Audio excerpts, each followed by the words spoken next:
আমি ভীষণ ছোটোবেলা থেকেই ঘর গোছাতে একটু বেশি পছন্দ করি। আম্মুকে ছোটোবেলা থেকে এটা ওটা করে সাহায্য করতাম। এক প্রকার সাংসারিক কাজগুলো করতে আমার কাছে বেশ ভালো লাগে। সো হ্যালো এভরিওয়ান, আসসালামু আলাইকুম, কেমন আছেন? আশা করি সবাই ভালো আছেন। নতুন আরও একটি ব্লগ নিয়ে হাজির হয়ে গেলাম। আসলে অনেক দিন পরে এরকম একটি ব্লগ আপনাদের মাঝে শেয়ার করলাম। এই তো সকালে ঘুম থেকে উঠে আমার রোজকার কাজ দেখলেন তো। ঘুম থেকে ওঠার পর আমার ঘরের এই হালই হয়ে থাকে। এরপর এই তো ঘরটাকে আমি এখন গুছিয়ে গাছিয়ে নিচ্ছি। আর প্রতিদিন এরকমই ফার্নিচারগুলো মুছি। তারপরও বাইরে থেকে এসে এত ধুলাবালি এসে আবার জমা হয়ে যায়। এটা আমার প্রতিদিনের কাজ। আর আমার মনে হয় শুধু আমার না, সকালে ঘুম থেকে ওঠার পর প্রত্যেক নারীরই একই কাজ। এরপর এই তো আমি এখানে হোয়াইট কালার চাদরটা বিছিয়ে নিলাম। আর হোয়াইট কালার চাদর তো আমার অনেক ভীষণ পছন্দ, তবে বিছাইতে পারি না। ঘরে যদি বাচ্চা কাচ্চা থাকে তাহলে তো বুঝে নিই কী একটা অবস্থা।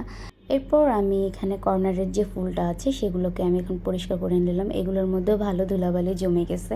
এই ফ্লাওয়ারগুলো আমি প্রতি মাসে দেখা যায় ধোয়ার ট্রাই করি, তবে বেশি ধুইলে দেখা যায় নষ্ট হয়ে যায়, এগুলোর গ্লেসিটা নষ্ট হয়ে যায়। তারপরও আমি এগুলোকে ধুয়ে দিই, তবে আজকে ধুবো না, কারণ কিছুদিন আগে আমি এগুলোকে ধুয়ে পরিষ্কার করে নিয়েছিলাম। আজকে জাস্ট ধুলাবালিগুলো ক্লিন করে নিলাম। তো এদিকে সিনারিটা হচ্ছে একটু ময়লা পড়ে আছে, এটাকে একটু মোছামুছি করে নিলাম।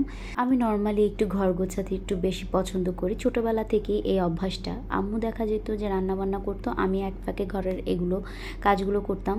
তো নর্মালি হচ্ছে দেখা যেত আমাকে দিয়ে কোনো রান্নাবান্না করাইতো না, কারণ হচ্ছে আমার আব্বু বিশেষ করে খুব ভয় পেত যে আমি যদি রান্না করতে যাই তাহলে মনে হয় আমার হাত পা পুড়ে যাবে।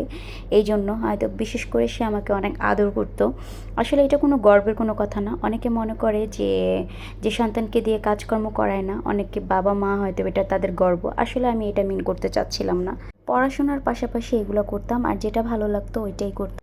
আমার বাসাটা যেহেতু একটু দোতলায়, তো দোতলায় যেহেতু নর্মালি হচ্ছে দোতলায় তেমন একটা আলো বাতাস আসার তেমন একটা ওয়ে নাই, যেহেতু আশেপাশে সবগুলো হচ্ছে বিল্ডিং।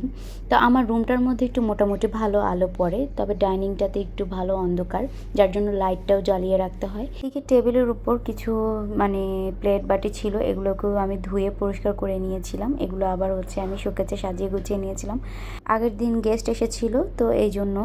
তারপর ওই তো আমি এখন টেবিলটাকে পরিষ্কার করে নিলাম। তো টেবিল পরিষ্কার করে নেওয়ার পর হচ্ছে এদিকে দেখে হচ্ছে আমার জুতার সুর একটাও হচ্ছে ক্লিন করে নিলাম। তো এরপর আমার রান্নাবান্না করতে হবে। ঘরের এই কাজকর্মগুলো করেই আমার রান্নাবান্না করতে হবে। তবে আজকে আমি রান্নাবান্নার কোনো ভিডিও আপনাদের সাথে শেয়ার করতে পারবো না, কারণ ভিডিওটা অনেক লং হয়ে যাবে। আর ইদানিং আমার তো ভিডিও দিতে ইচ্ছা করে না, কারণ ফেসবুকে রিচ ভিউ একদমই নাই, যার জন্য। তবে আপনার অনেকে আমাকে ইনবক্স করে যে আপু আপনি এখন ভিডিও দিচ্ছেন না কেন? তবে আমার ভালো লাগে এ ধরনের এই টাইপের মেসেজ দেখলে, বাট পেজে রিচ ভিউ না থাকলে ভিডিও করতেও ইচ্ছা লাগে না।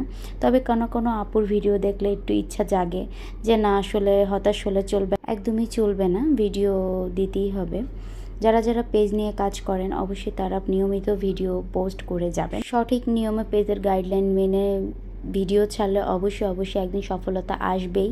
এদিকে আমার খালাও এসেছিল, খালা কাপড় চোপড়গুলো সুন্দরভাবে ধুয়ে আবার নেড়ে দিয়ে গেল। এরপর মেয়েকে নাস্তা করিয়ে ওকে হচ্ছে ওষুধ খাইয়ে দিলাম। দেখেন ক্যামেরা দেখে কেমন দুষ্টুমি করছে।